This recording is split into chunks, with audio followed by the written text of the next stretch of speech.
Hello and welcome. So today we're going to see how to save ourselves a lot of time and a lot of effort when we create animations. What we're going to do is we're going to set up a loop so that we auto repeat all of our animations over and over again. So let's get started. Okay, so before I can show you how to repeat your animation, we need to create something. So let's go to our effects panel. Let's go to titles and let's drag a text plus node on. And we're going to use that to create some animation. So the first thing we need to do is change its default length. It's a bit short. So let's click on it, hit Ctrl D, and let's change it from default 5 seconds to 10, not 19, to 10 seconds. That's great. And now all we need to do is right click and open it up on the Fusion page. So before we start, let's change our display a bit. Let's get rid of this checkerboard because it's a bit distracting. And to be honest, it makes my eyes hurt sometimes. So let's go up to here and let's switch off the checkerboard overlay. So there we go. That's better. We can see what we're doing. So let's start by setting up a very basic animation. So what I'm going to do is I'm going to change my text to the word stop. And what we're going to do is we're going to make it sort of pulse in and out. I think we're going to make it red because stop signs are always red. And let's set its initial size to 0.2. So let's do that. So next I need to make sure I'm at keyframe 0. And what I'm going to do is going to set a keyframe on the size. So we do that. So we got the red icon. Perfect. So we move forward to frame 20. And we'll do another keyframe, but here we're going to make the size slightly bigger. So we're going to have 0.21.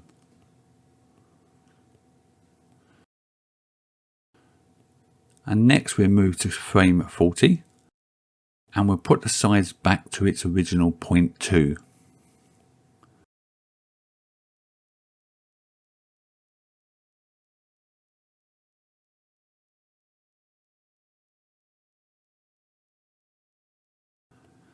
So we've now got 3 keyframes. So it starts at a size, grows slightly bigger, and then returns back to its original size. So let's try that. And as you can see, we're getting a sort of pulsing effect. So at this point, we've got a single pulse animation. But what if we wanted it to repeat over and over again?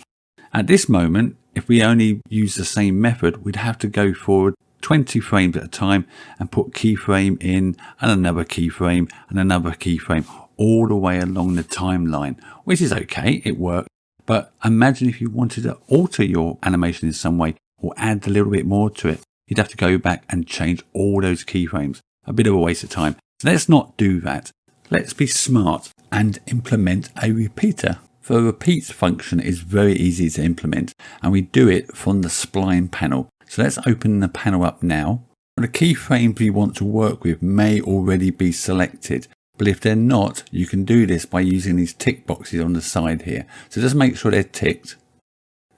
And once they are, click on the zoom to fit control.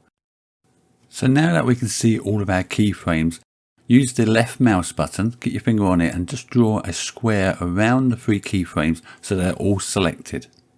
Now that we've selected all our keyframes, we can use the set loop function at the bottom of the panel to loop our animation across the timeline. And if I scroll across, you can see all of our animations being looped over and over again across the timeline. So we're done. We've created a loop. So let's try it out and see what we've got. And as you can see, we now have a perfect pulsing stop sign as our animation is being looped over and over again.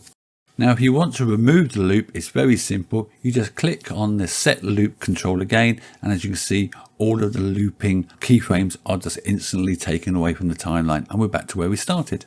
But we want our loop, so let's put it back on before we move on to the next step. So our loop is working fine and it looks great and we're very happy. Then we realize that we actually forgot to add some easing to our animation. Not a problem. What we need to do is just go back to the spline panel. Make sure our keyframes are selected. Use the fit to zoom. then the left mouse button to draw a box around our keyframes to select them. And then if we hit the S key to add the easing in, you'll see if we scroll across, that exact same function has been applied to all of the loops, because the loops are exactly clones of the original keyframe. So it's not only things like easing that we can affect. As you can see here, what I can do is I can click on any of the keyframes on my spline, and if I make some adjustments to them, you can see that those adjustments are automatically replicated in our loop. So it's very easy to experiment, try things out, and see how your loop is actually going to be affected by any of the changes you make. So it's very effective, it's very efficient, and it saves you a lot of time. Okay, so a couple of things to remember when you do your animations and you create loops. You need to make sure that your loop will fit into your clip. So for instance, if you had a loop that lasted for 30 frames and your clip was 90 frames long, then yes, that divides quite nicely and it will fit. If your clip is only 80 frames long, then you may experience a strange sort of truncation or clipping at the end. So be very careful. Do some basic maths, really.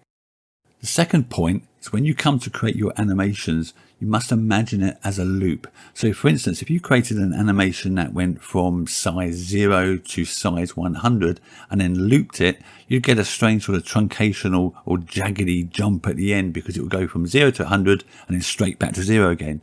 What you need to do is design your animations and imagine the loops. So in that example, we design it so that it would go from size 0, then to size 100, and then back to size 0 again. Would that be our loop?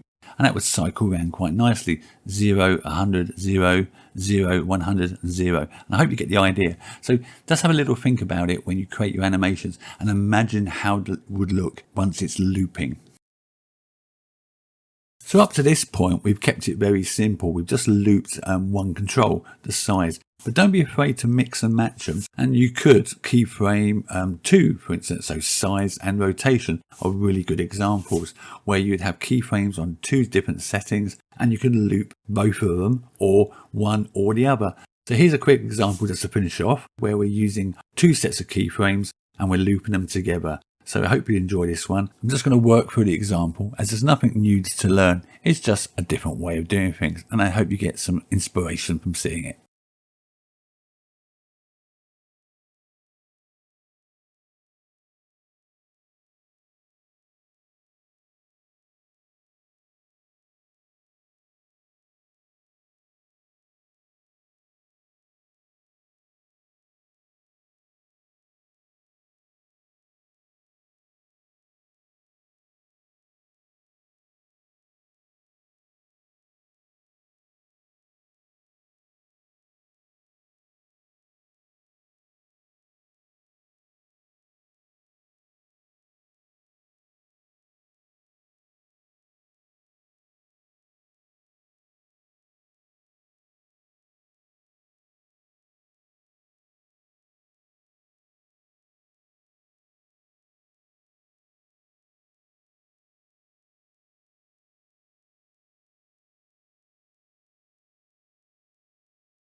So I really hope you found this video on using the set loop really useful and you find some places where you can use it yourself. Please leave comments and hit the notify and please subscribe. I really appreciate it and I will see you very soon.